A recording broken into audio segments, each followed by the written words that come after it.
সাদা দাড়ি সাদা চুল।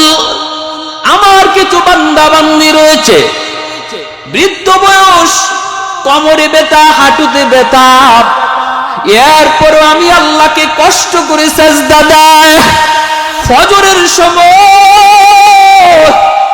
মুরব্বী বাবাজি পায়ে তার ব্যথা, হাঁটুতে ব্যথা, কোমরে ব্যথা, লাঠিটা বড় দিয়া টুক টুক টুক টুক করে করে যখন আল্লাহর ঘর মসজিদের দিকে রওনা দেয়, রব্বুল আলামিন তখন বলে, বান্দারে, যখনই আমি দেখি আমার বান্দা রুকুতে যায় কষ্ট হয়, সাজদা করতে তার কষ্ট হয়, এরপরও আমাকে রুকু করে আমি আল্লাহকে সাজদা করি, আমার ওই বান্দা বান্দির কষ্ট করে রুকু সাজদার দিকে তাকাইল, এই জমিনের প্রতি আমি আল্লাহর মায়া লেগে যায়।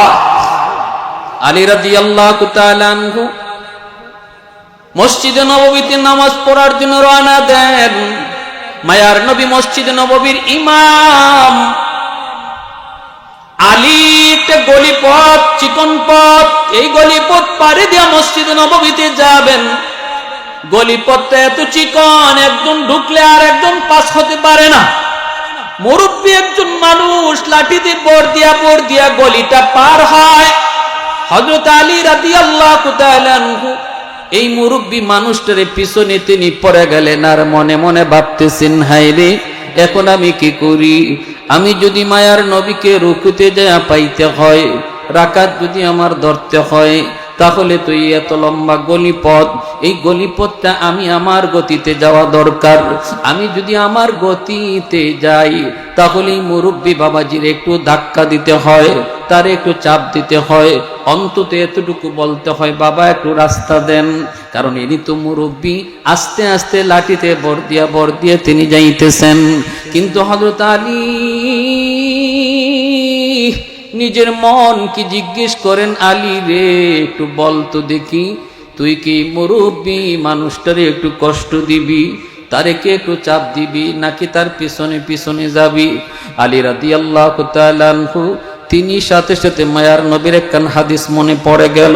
নবীজির হাদিস, আল্লাহ পাক রব্বুল আলামিন বলেন, হাসরের মাঠে মুরব্বী মানুষ, এই মুরব্বী মানুষদের সাদা চুল সাদা দাড়ি, তাদেরকে আযাব দিতে আমি আল্লাহর লজ্জা হয়। এমনকি মুরব্বী মানুষ হাত উঠাইলে তারে খালি হাতে ফেরত দিত আমি আল্লাহর লজ্জা হয়। এতটা ইজ্জত, এতটা সম্মান যে মালিক দেন, ওই মানুষটারে আমি কেমন করে কষ্ট দেই? না না, চেহারা দেখেন না, এখনো চেহারা দেখেন নাই, মুরব্বী মানুষটা কে এটা দেখেন নাই, সবে বুঝতেছেন ইনি মুরব্বী, গুজা হয়ে গেছেন, লাঠিতে বর দিয়ে আস্তে আস্তে যাইতেছেন। পিছনে পিছনে যাওয়ার সিদ্ধান্ত নিয়ে নিলেন।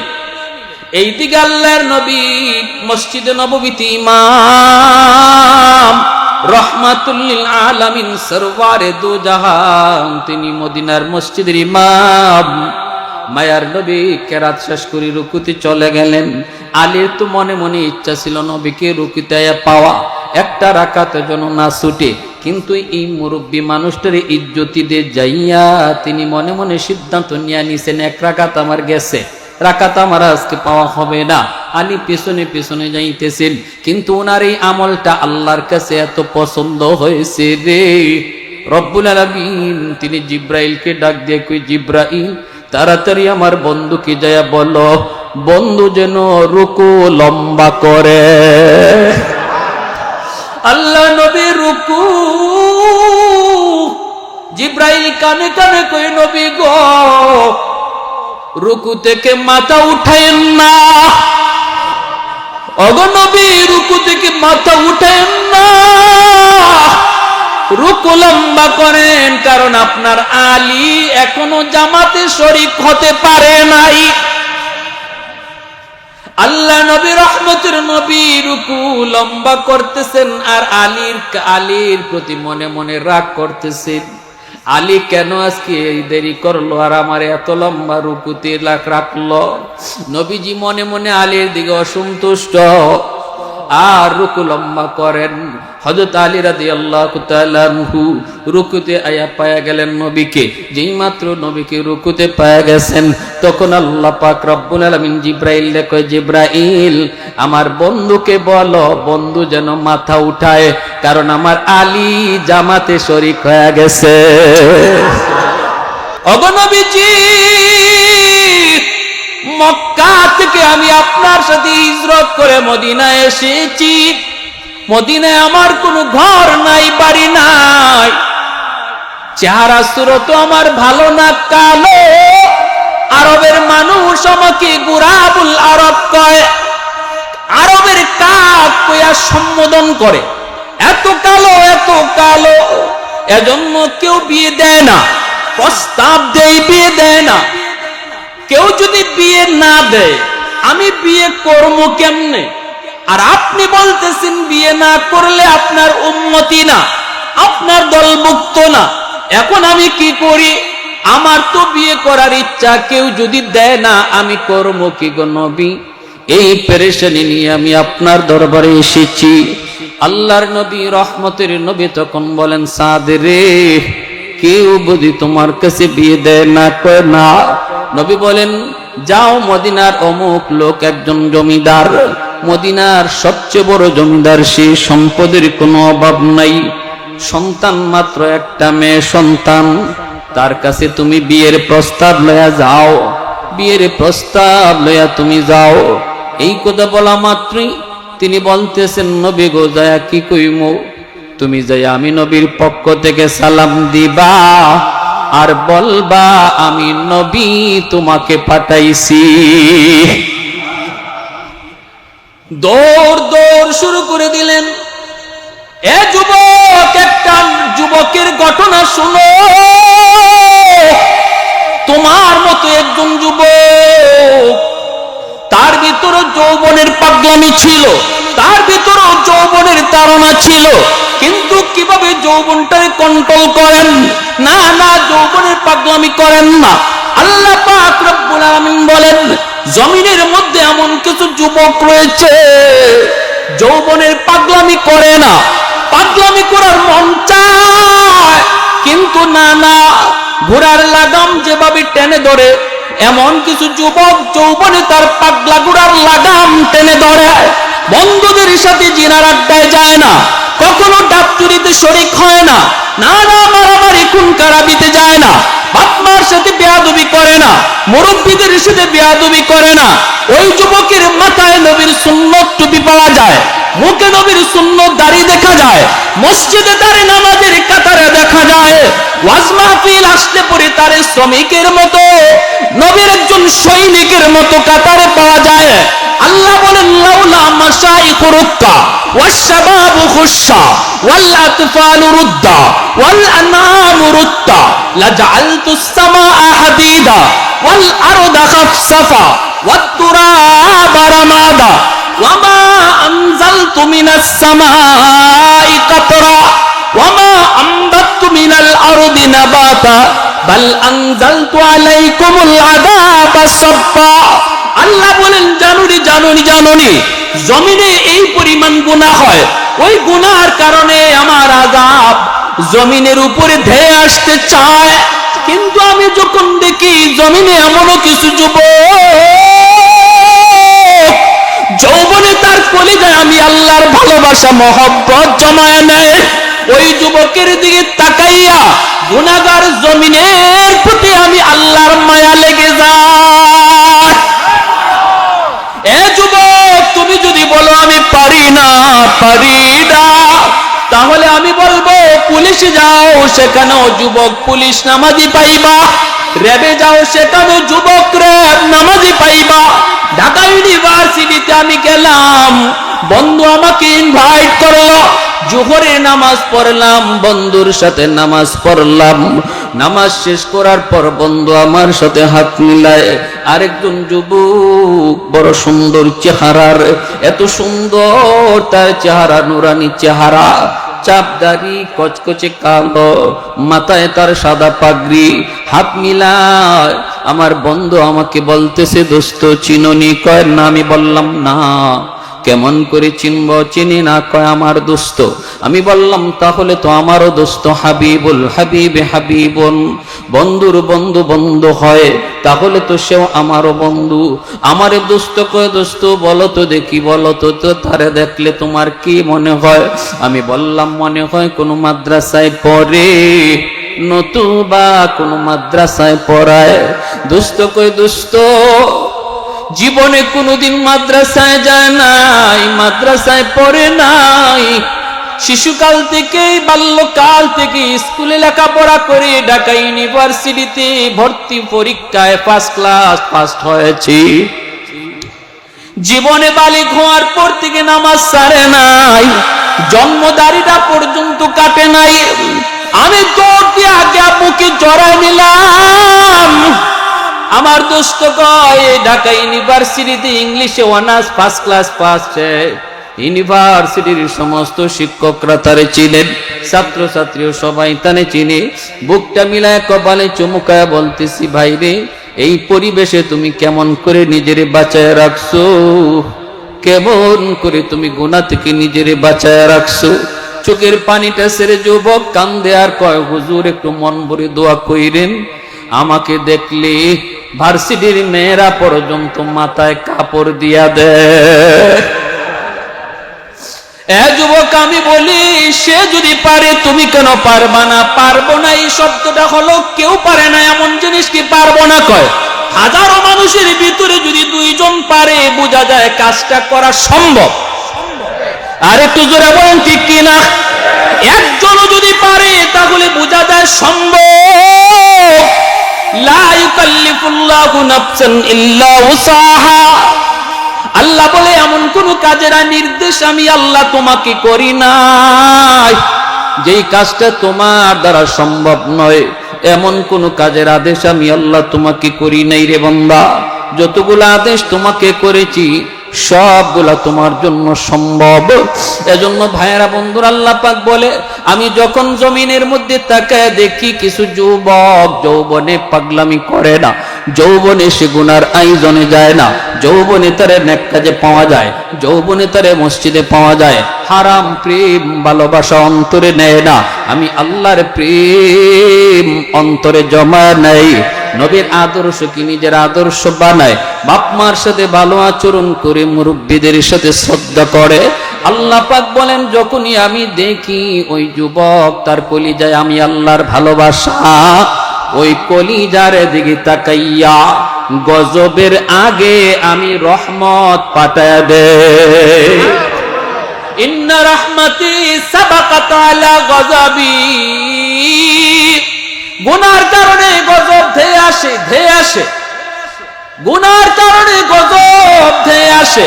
কিন্তু আল্লাহ পাক বলেন যখনই আমি দেখি জমিনে এই দৃশ্যগুলা চোখে পড়ে তখন আমার রহমত গজবের আগে চলে যায়। বান্দার গজব মাঝখানে রহমত যায় দেয়াল হয়ে যায়। বাবা সন্তানকে মারতে আসে, সন্তানকে মারতে আসে, বাবা মারতে আসে, আর সন্তান, বাবা আর সন্তানের মাঝখানে মাঝে মাঝে মা দরদি মা মাঝখানে যায় হাত উঁচু করে পইরা যায় আর বলে আর মাইরো না, আমার ছেলে আর বেয়াদবি করবে না, এই অন্যায় করবে না। মা মাঝখানে দাঁড়ায় যেমন বাবার রাগটাকে থামায় দেয়। মানুষের এই গুনার কারণে যখন গজব আসতে চায় রহমত মাঝখানে হাত উঁচা কইরা দাঁড়ায় যায়। সুবহানাল্লাহ, জোরে কোন লাউলা মাশাইখু রুক্কা। আল্লাহ বলেন আরেক দল হলো জমিনের মধ্যে কিছু সাদা দাড়ি সাদা চুল আমার কিছু বান্দা বান্দি রয়েছে, বৃদ্ধ বয়স, কোমরে ব্যথা, হাঁটুতে ব্যথা, এরপর আমি আল্লাহকে কষ্ট করে সাজদা দেয়। ফজরের সময় মুরব্বী বাবাজি পায়ে তার ব্যথা, হাঁটুতে ব্যথা, কোমরে ব্যথা, লাঠিটা বড় দিয়া টুক টুক টুক টুক করে করে যখন আল্লাহর ঘর মসজিদের দিকে রওনা দেয়, রব্বুল আলামিন তখন বলে বান্দারে যখনই আমি দেখি আমার বান্দা রুকুতে যায় কষ্ট হয়, সেজদা করতে তার কষ্ট হয়, এরপরও আমাকে রুকু করে আমি আল্লাহকে সেজদা করি, আমার ওই বান্দা বান্দির কষ্ট করে রুকু সাজদার দিকে তাকাইল, এই জমিনের প্রতি আমি আল্লাহর মায়া লেগে যায়। আলী রাদিয়াল্লাহু তাআলা আনহু মসজিদে নববীতে নামাজ পড়ার জন্য রওনা দেন। মায়ার নবী মসজিদে নববীর ইমাম। আলী একটা গলিপথ, চিকন পথ, এই গলিপথ পাড়ি দিয়ে মসজিদে নববীতে যাবেন। গলিপথটা এত চিকন, একজন ঢুকলে আর একজন পাস হতে পারে না। মুরব্বী একজন মানুষ লাঠিতে বর দিয়া গলিটা পার হয়। হযরত আলী রাদিয়াল্লাহু তাআলা আনহু এই মুরব্বী মানুষটারে পিছনে তিনি পড়ে গেলেন, আর মনে মনে ভাবতেছেন, হায় রে, এখন আমি কি করি? আমি যদি মায়ার নবীকে রুকুতে যায় পাইতে হয়, রাকাত যদি আমার ধরতে হয়, তাহলে তো এত লম্বা গলিপথ, এই গলিপথটা আমি আমার গতিতে যাওয়া দরকার। আমি যদি আমার গতিতে যাই, তাহলে মুরব্বী বাবাজির একটু ধাক্কা দিতে হয়, তার একটু চাপ দিতে হয়, অন্তত এতটুকু বলতে হয়, বাবা একটু রাস্তা দেন। কারণ ইনি তো মুরব্বী, আস্তে আস্তে লাঠিতে বর দিয়ে তিনি যাইতেছেন। কিন্তু হযরত আলী নিজের মন কি জিজ্ঞেস করেন, আলী রে, একটু বলতো দেখি, তুই কি মুরব্বী মানুষটারে একটু কষ্ট দিবি, তারে কি একটু চাপ দিবি, নাকি তার পিছনে পিছনে যাবি? আলী রাদিয়াল্লাহু তাআলা আনহু তিনি সাথে সাথে মায়ার নবীর একখান হাদিস মনে পড়ে গেল। নবীজির হাদিস, আল্লাহ পাক রব্বুল আলামিন বলেন, হাসরের মাঠে মুরব্বী মানুষ, এই মুরব্বী মানুষ যার সাদা চুল সাদা দাড়ি, তাদেরকে আযাব দিতে আমি আল্লাহর লজ্জা হয়। এমনকি মুরব্বী মানুষ হাত উঠাইলে তারে খালি হাতে ফেরত দিত আমি আল্লাহর লজ্জা হয়। এতটা ইজ্জত, এতটা সম্মান যে মালিক দেন, ওই মানুষটারে আমি কেমন করে কষ্ট দেই? না না, চেহারা দেখেন নাই, এখনো চেহারা দেখেন নাই, মুরব্বী মানুষটা কে এটা দেখেন নাই, সবে বুঝতেছেন ইনি মুরব্বী, গুজা হয়ে গেছেন, লাঠিতে বর দিয়ে আস্তে আস্তে যাইতেছেন। পিছনে পিছনে যাওয়ার সিদ্ধান্ত নিয়ে নিলেন। এইদিকে আল্লাহর নবী মসজিদে নববীতে ইমাম, রহমাতুল লিল আলামিন, সরওয়ারে দু জাহান, তিনি মদিনার মসজিদের ইমাম। মায়ার নবী কেরাত শেষ করে রুকুতে চলে গেলেন। আলীর তো মনে মনে ইচ্ছা ছিল নবীকে রুকুতে পাওয়া, একটা রাকাতের জন্য না ছুটে। কিন্তু এই মুরব্বী মানুষটার ইজ্জতি দিয়ে যাইয়া তিনি মনে মনে সিদ্ধান্ত নিয়ে নিছেন, এক রাকাত আমার গেছে, রাকাত আমার আজকে পাওয়া হবে না। আলী পেছনে পেছনে যাইতেছেন, কিন্তু ওনার এই আমলটা আল্লাহর কাছে এত পছন্দ হয়েছে রে, রব্বুল আলামিন তিনি জিব্রাইলকে ডাক দিয়ে কই, জিব্রাইল তাড়াতাড়ি আমার বন্ধুকে যায়া বলো, বন্ধু যেন রুকু লম্বা করে। আল্লাহ নবী রুকু, জিব্রাইল কানে কানে কই, নবী গো, রুকু থেকে মাথা উঠায়েন না, ওগো নবী, রুকু থেকে মাথা উঠায়েন না, রুকু লম্বা করেন, কারণ আপনার আলী এখনো জামাতে শরীক হতে পারে নাই। আল্লাহ নবী রহমতের নবী রুকু লম্বা করতেছেন, আর আলীর প্রতি মনে মনে রাগ করতেছেন, আলী কেন আজকে দেরি করলো আর আমার এত লম্বা রুকুতে রাখলো। নবীজি মনে মনে আলীর দিকে অসন্তুষ্ট, আর রুকু লম্বা করেন। হযরত আলী রাদিয়াল্লাহু তাআলা আনহু রুকুতে আয়া পায়া গেলেন নবীকে। যেই মাত্র নবীকে রুকুতে পায়া গেছেন, তখন আল্লাহ পাক রব্বুল আলামিন জিব্রাইলকে কয়, জিব্রাইল আমার বন্ধুকে বলো, বন্ধু যেন মাথা উঠায়, কারণ আমার আলী জামাতে শরীক হয়ে গেছে।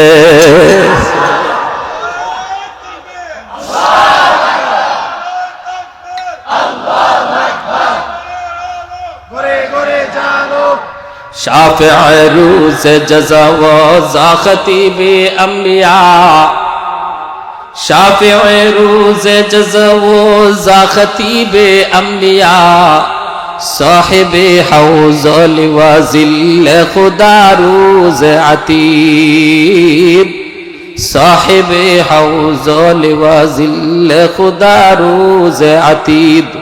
साहिबे असरार उनामों से अकबर बरमला इल्म उ अज अव्वलिनो आखिरी अंदर मजीद इल्म उ अज अव्वलिनो आखिरी अंदर मजीद रहमतुल्लिल आलमी खंदश खुदावंदे करीम खल्को खुल्को कौलो फ़िअलो हदियो सिमते ओ हमीद।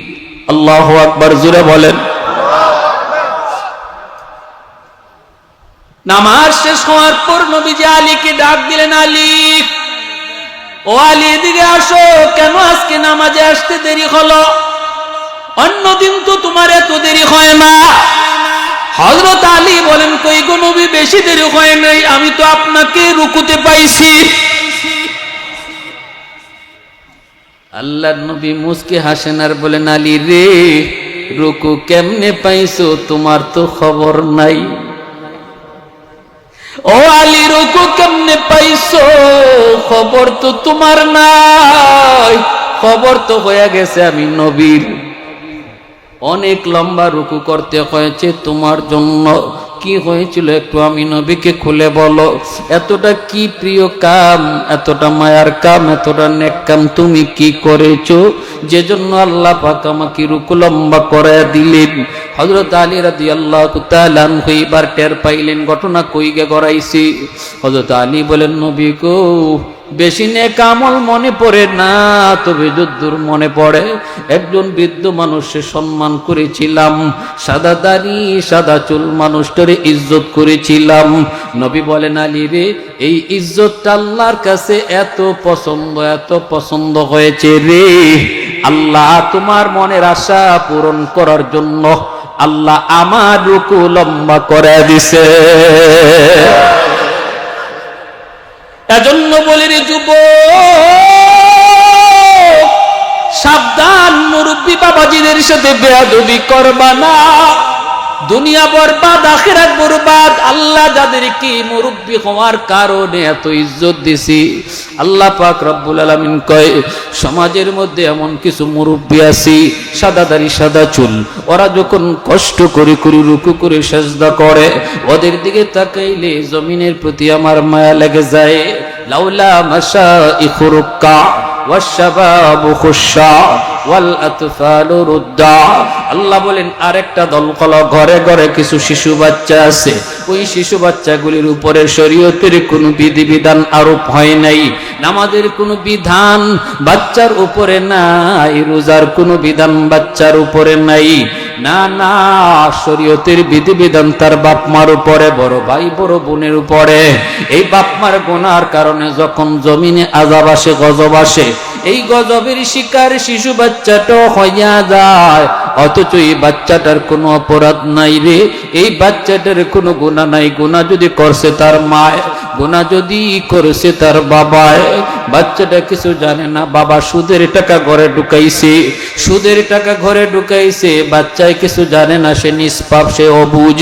কিন্তু ওই সুদের গুনার কারণে যখন জমিনে গজব আসে, ঘরের মধ্যে যখন গজব আসে, আযাব আসে, আল্লাহ বলেন ওই বাচ্চাটাও গজবের শিকার হয়ে যায়, কারণ গজবে সবাই ধইরা লায়। ওই বাচ্চাটা যখন আযাব গজবে পইরা টুট ভাঙ্গা ভাঙ্গা আমি আল্লাহর কাছে কান্না করে, ওই কান্নার দিকে তাকাইলে জমিনের প্রতি আমি আল্লাহর বড় মায়া লেগে যায়। এজন্য শিশু বাচ্চাগুলির অযথা মারামারি করবা না, কারণ তোমারে আমারে খাওয়ায় আল্লাহ অবুঝ শিশু বাচ্চাটার খাতিরে। সুবহানাল্লাহ, তোমারে আমারে বাঁচায় অবুঝ নিষ্পাপ ওই শিশু বাচ্চাগুলির খাতিরে। নতুবা যেই পরিমাণ গুনাহ আমার আপনার দ্বারা হইতেছে, বহু আগে গজবের ভিতরে আমরা পইরা যাওয়ার কথা। আল্লাহ বলে, ঘরের অবুঝ শিশু বাচ্চার খাতিরে আমি আল্লাহ তোমারে বাঁচাই। এ যুবক, না না, অবুঝ বাচ্চাগুলির মায়া কইরা আদর কইরা আমার মায়ার নবী। এজন্য হাসান হুসাইনকে কান্দে লয়ে লয়ে নবী নামাজ পড়তেন। নবী খুতবা দিতেন, হাসান মসজিদে ঢুকতেছেন, নবী খুতবা বন্ধ করে দৌড়ায় গিয়ে ধরতেন। শিশু বাচ্চাগুলি দেখলে পরে দয়ার নবী তিনি চুমু খাইতেন, আদর করতেন। এজন্য মনে রাখো, কারণ ওরা তোমার আমার দুনিয়াতে বেঁচে থাকার উসিলা। ঘরে আল্লাহ খাওয়াইতেছে, বাবারে রুজির ব্যবস্থা করতেছে, বাবা ইনকাম করতেছে, ঘরে চাউল আনতেছে, ডাউল আনতেছে, মনে করবা এটা নিজের ক্রেডিট না, নিজের বাহাদুরি না। ওই যে শিশু বাচ্চাটা আছে, এই শিশু বাচ্চাটার খাতিরে আল্লাহ তোমার রুজির মধ্যে বরকত দেয়। সুবহানাল্লাহি ওয়া বিহামদি, সুবহানাল্লাহিল আযীম। লাউলা মাশাইখ রুক্কা ওয়াশ শাবাবু খুশা ওয়াল আতফালু রুদ্দা ওয়াল আনআমু রুত্তা। আল্লাহ বলেন 4 নাম্বার দল হলো পশু পাখি, গরু ছাগল, হাঁস মুরগ। এদের উপরে নামাজ নাই, রোজা নাই, হজ নাই, জিকির নাই। কিন্তু জমিনে যদি আযাব গজব হয়, সিডোরায় ভূমিকম্প হয়, তাহলে গরু ছাগল ফরেনি না ফরে না? গরু ছাগলও ফিরে যায়। আল্লাহ বলে কিন্তু কেন? গরু ছাগলগুলোর তো কোনো দোষ নাই, ওরা তো আমি আল্লাহর কাছে কোনো দোষ করে নাই। এদের দিকে তাকাইও আমি আল্লাহ জমিন রে ভালো পাই। সুবহান। এর জন্য হাঁস মুরগি, গরু ছাগল, পশু পাখি রে পশু মনে করিয়া অযথা মাইরেন না, সাবধান, মারবেন না। গরুটারে লইয়া মারবেন না। আপনি মাঝে মাঝে এই গরু নিয়ে আপনি বড় বড় বোঝা টানতেছেন, টানেন। আল্লাহ আপনার আমার খেদমতের জন্যই তারে বানাইছে। গোড়াটা দিয়ে আপনি বোঝা টানতেছেন, টানেন।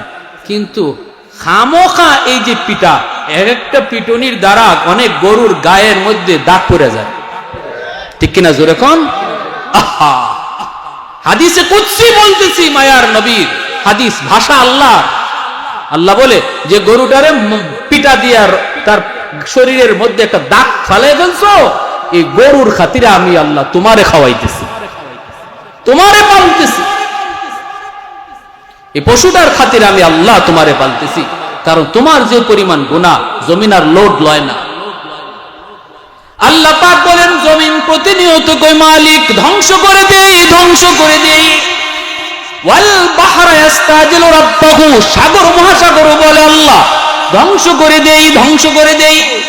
আমি সাগরের পারে এসে যে গুনাহ করে আর ভালো লাগে না, মন চায় জমিন রে ভাসায় দেই, ভাসায় দেই, নাপাক জমিন পাক বানায় দেই। আল্লাহ পাক রব্বুল আলামিন কইরে জমিন থাম থাম, আমি আল্লাহ এই মানুষকে আমি আল্লাহ কেমনে বানাইছি জানোনি? আসমান আল্লাহ বানাইছেন কুন ফায়াকুন বইলা, কুন ফায়াকুন বইলা। কিন্তু আমারে আপনারে আল্লাহ পাক কুন ফায়াকুন বইলা বানায় নাই। আল্লাহ বলে আমি মানুষ যখন বানাইছি, খালাকতু বিয়াদাইয়া, আমি আল্লাহ আমার নিজের হাত দিয়া মানুষ বানাইলাম। কারণ এই চেহারার মধ্যে এত দামি কপাল, চেহারার মধ্যে এত দামি কপাল, ওই কপাল দিয়া বান্দা আমার কুদরতি কদমে সেজদা দিবে। এই কপালটার এত দাম ফেরেশতাদের হাতে বানাইলে হয় না, হয় না। এজন্য আমি আল্লাহ নিজে বানাইছি, নিজে বানাইছি। আজকে এই কপালটা মাস যায়, কপালে তুমি আল্লাহরে সেজদা করো না, অথচ মালিক নিজের হাতে কপালটা বানাইছে তারে সেজদা দেওয়ার জন্য। যুবক বলো কেমন করে আল্লাহর কাছে জবাব দিবা? আর এমনও কিছু ভাই বেড়াদর আছে মসজিদে গিয়ে সেজদা দেয় না, কিন্তু মাজারে গিয়ে সেজদাটা দেয়। কপাল দিছে আল্লাহ মসজিদে সেজদা দেওয়ার জন্য, কপাল দিছে আল্লাহ আল্লাহর কুদরতি কদমে সেজদা দেওয়ার জন্য, কিন্তু কত বড় নিমক হারাম, কত বড় নিমক হারাম। এই কপাল দিয়া মালিকের কুদরতি কদমে সেজদা দেয় না, বাবার দরবারে দেয় সেজদা দেয়। এ নিমক হারাম, কি করে আল্লাহর সামনে মুখ দেখাইবা? এজন্য ভাইরা বন্ধুরা, আল্লাহ পাক রব্বুল আলামিন কয় বান্দা যৌবনটা আমি আল্লাহ তোরে আদর করে দিছি রে, গোটা হায়াতের হিসাব তো নিবই, তবে যৌবনের হিসাবটা আলাদা নিব। সাহাবিয়ায়ে কয় আল্লাহর নবী গো, বিয়া তো কেউ দেয় না, নবী কয় দৌড়ায় যাও। মনে আছে? মনে আছে? মদিনার সবচেয়ে বড় জমিদার একমাত্র মেয়ে সুন্দরী, যাও বিয়ের প্রস্তাব দাও। বলবা আমি নবী তোমারে পাঠাইছি। দৌড়ে হাজির, সালাম দিয়া বলতেছেন আল্লাহর নবী আমারে পাঠাইছেন। কেন পাঠাইছেন? কোন আপনার মেয়ের জন্য বিয়ের প্রস্তাব লইয়া। জমিদার বাবা রেগে ফায়ার কয় কার জন্য? সাদ সালামি কয় আমার জন্য। এমনি তো মেয়ের বাবা গরম হয়ে গেছে, সাদ রে কি কথা তুমি বলছো, নিজের চেহারাটা একটু দেখছো নি? তোমারে আরবের মানুষ কয় কাক, আর আমার মেয়েরে কয় মদিনার হুর। আমার মেয়েরে মানুষে কয় হুর, আর তোমারে কয় কাক। এটা কোন বুঝে তুমি বিয়ার প্রস্তাব দিতেছো? সাদ সালামি তখন মাথাটা নিচের দিকে দিয়া চোখের পানিটা সাইরা কয় আমি দেই নাই গো, আমাকে মায়ার নবী দিতে বলেছে। সুবহান, আর একটু জোরে কন্যা সুবহান। सिद्दीक तेरा नाम से इस्लाम रहेगा, सिद्दीक तेरा नाम से इस्लाम रहेगा, दुनिया की सदाकत में तेरा नाम रहेगा, फारूक तेरा नाम से इस्लाम रहेगा, दुनिया की अदालत में तेरा नाम रहेगा, उस्मान तेरा नाम से इस्लाम रहेगा, दुनिया की सखावत में तेरा नाम रहेगा, हैदर तेरा नाम से इस्लाम रहेगा, दुनिया की शजात में तेरा नाम रहेगा, मुआविया तेरा नाम से इस्लाम रहेगा, दुनिया की सियासत में तेरा नाम रहेगा, दुनिया की सियासत में तेरा नाम रहेगा। আল্লাহু আকবার। মুহররম মাস মাত্র গেল, আমিরে মুয়াবিয়া নিয়ে অনেকেই প্রশ্ন তুলে, এরা বাতিল, এরা গুমরাহ। কারণ আমিরে মুয়াবিয়া আমার নবীর সাহাবী, ঠিক কি না? কাতেবে ওহী, সাহাবায়ে কেরামের সম্মানের কথা বলতেছি। যেই মাত্র হুরে মদিনার বাপে কই নবী পাঠাইছে, এরপরও তার রাগ থামে না, গুসা থামে না। না না, আমার মেয়েকে তোমার সাথে যায় না, তোমার সাথে মানায় না, এই বিয়েতে আমি রাজি না। হুরে মদিনা ঘরের ভিতর থেকে আলাপগুলি শুনতেছে। সাদ সালামি তিনি যখন দেখলেন মেয়ের বাবা প্রস্তাব নাকচ করে দিয়েছে, তিনি রিটার্ন নবীর দরবারে ব্যাক করেন। হুরে মদিনা ভিতর থেকে আওয়াজ দিয়া কয়, ঘরে আইসা কয়, আব্বা গো কেউ কে আসছিল নাকি? বলে আসছিল। কে? কয় সাদ সালামি।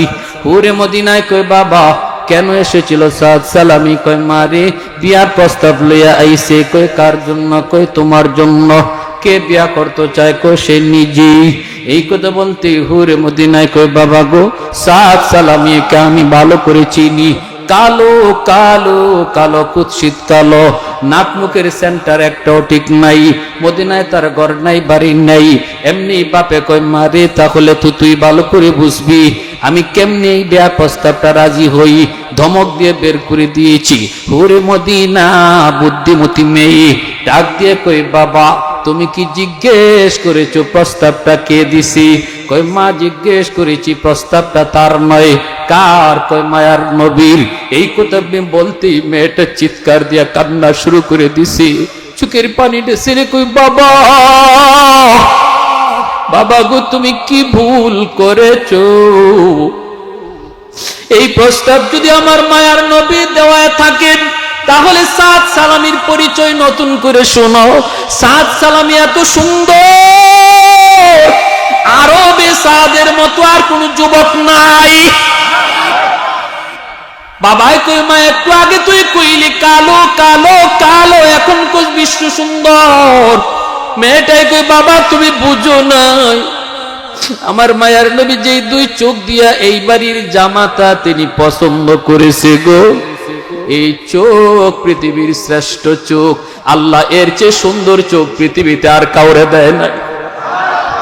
আমার নবী তার যে চোখ দিয়া পছন্দ করেছেন, এই পছন্দের উপরে পছন্দ করার মতো কোন মহামানব আল্লাহর জমিনে নাই। বাবা তুমি দৌড়ে যাও, সাদ নবীর কাছে পৌঁছার আগে তুমি যা বলো আমি বিয়েতে রাজি। বাবা কই, মা তুই আমার ঘুম ভাঙ্গায় দিলি, আমি তো ঘুমাইছিলাম রে মা, আমি তো বস্ত বড় ভুল করে ফেলেছিলাম। দৌড়ে নবীর দরবারে যায়, যায় কই, নবী গো আমার মেয়ে হুরে মদিনা বিয়েতে রাজি। বাসর করে সেজে সুজে বসা, যে কোনো সময় আপনি পাঠিয়ে দেন। সাদের সঙ্গে বিয়ে করার, বিয়েতে আমরা সবাই রাজি। আল্লাহর নবী সাহাবায়ে কেরামদেরকে ডাকলেন, ডাইকে নবী আগামীকাল বিয়ের দিন নবী সাহাবীদেরকে বলেন, সাহাবীরা রে, তোমরা তোমাদের ভাইকে সাহায্য করো। খালি হাতে কেমন করে বিয়ে বাড়িতে যায়? হুরে মদিনার সঙ্গে তারা আগামীকাল বিয়ে। সাহাবায়ে কেরাম তারা চাঁদা উঠাইলেন, বস্তা ভরা টাকা লইয়া সাদ বাজারে যায় সদাই কেনার জন্য, বিয়ের সদাই রে। একজন আরেকজনের দিকে তাকায় আর কান্দে, কি রে ভাই, আজকে তো আমাদের ভাই সাদের বিয়ে, এই বিয়ে তো হুরে মদিনার সাথে, আমরাই তো চাঁদা কালেকশন করে দিয়ে আসলাম, অথচ সে তো বিয়ের আসরে গেল না, সে আমাদের সাহায্যে যুদ্ধের ময়দানে এসে শহীদ হয়ে গেল। দৌড়ে একজন মদিনায় মায়ের নবীরে সংবাদ দেয়, নবী দৌড়ে জিহাদের ময়দানে হাজির। আয়েশা আল্লাহর নবীর চোখ থেকে দরদর করে পানি পড়ে। নবী হাতে নিয়ে, লাশটা হাতে নিয়ে বলেন, সাহাবীরা চলো আমার সাদের জানাজা আমি দেব রে। জানাজা দেওয়ার জন্য মায়ার নবী জানাজা দিয়ে কবরস্থ করবেন। ওই অবস্থায় সাহাবীরা দেখেন আল্লাহর নবী একবার আকাশের দিকে তাকান, তখন নবী মুচকি হাসি দেন, আর যখনই তিনি জমিনের দিকে তাকান তখনই নবী কাঁদেন। সাহাবীরা কই, নবী গো, উপরের দিকে তাকায় আপনি হাসেন, জমিনের দিকে তাকায় কাঁদেন, ঘটনা কি? আল্লাহর নবী কই, রে সাহাবীরা শোনো, আমি আসমানের দিকে তাকায় দেখি জান্নাতি হুর প্রথম আকাশে নেমে এসেছে, আর বাসর ঘরে আল্লাহ পাক তাদেরকে হাতে মেহেদি লাগাই রাখছে। হুরেরা আমাকে ডাইকা কই, নবী গো, আপনার যে সাদ দুনিয়ার হুরের মায়া কুরবানি দিল, আল্লাহ পাক আমরা জান্নাতি হুরদেরকে বাসর ঘরে সাজায়া রাখছে। ওগো নবী, আপনি যত তাড়াতাড়ি কবরে রাখবেন তত তাড়াতাড়ি আল্লাহ আমাদের সাথে তার বিয়ে পড়া দিবে। আল্লাহ নবী বলে, এজন্য আমি উপরের দিকে তাকায় হাসি আর নিচে তাকায় কান্দি। এজন্য রে ভাই বলতেছি, যুবক দিলটারে একটু নরম করো রে যুবক, একটু নরম করো। মনে রেখো, যৌবন, যৌবনের বাহাদুরি বেশি দিন না, যৌবনের বাহাদুরি বেশি দিন না, অথচ এই যৌবন কালটা আল্লাহর কাছে বড় দামি। তোমার সেজদা আর বৃদ্ধ মানুষের সেজদা কিন্তু এক না। একজন যুবকের সেজদা আর বৃদ্ধ মানুষের সেজদা এক না। যুবক যখন সেজদা দেয় আল্লাহর জমিনটা পর্যন্ত কাইপা যায়। একজন বৃদ্ধ মানুষ, তার তো এমন একটা অবস্থা, যদি সে গুনাহ করতে চায়ও তার বয়সে দিবে না, কিন্তু যুবক যদি চায় সে গুনাহ করতে পারে। যদি কেউ কয় যে ডাব গাছে নারিকেলটা তুমি খাইছো, বুড়া মানুষ কইব যে আমি তো নারিকেল গাছেই উঠতে পারি না, আমি নারিকেল খাইমু কেমনে? কিন্তু যুবককে যদি বলা হয় তুমি কি ডাব গাছে নারিকেল চুরি করতে পারো, সে বলবে শুধু চুরি করতে পারি না, ডাব গাছে উঠতে গাছও বইয়া ডাব খাইতামও পারি। ঠিক কিনা জুড়ে বলেন? একজনে গাছই উঠতে পারে না, আর একজনে গাছে উঠতে খাইয়া নামতে পারে, তাহলে দুইজন সমান না বেশ কম আছে? এজন্যই একজন যুবকের যৌবনের ইবাদতটার আল্লাহ আলাদা হিসাব নিবে, গোটা জীবনের হিসাব তো নিবে। আন উমরিহি ফিমা আবনাহু ওয়া আন শাবাবিহি ফিমা আবলাহু। যৌবন তো জীবনের ভিতরেই, কেন আবার যৌবন আলাদা বললেন? বলে যৌবনের হিসাবটা আল্লাহর কাছে অনেক গুরুত্বপূর্ণ। এজন্য আল্লাহ আমাদের সবাইকে আজকের যে যুব সমাজ, আজকে যে এত সুন্দর একটা আয়োজন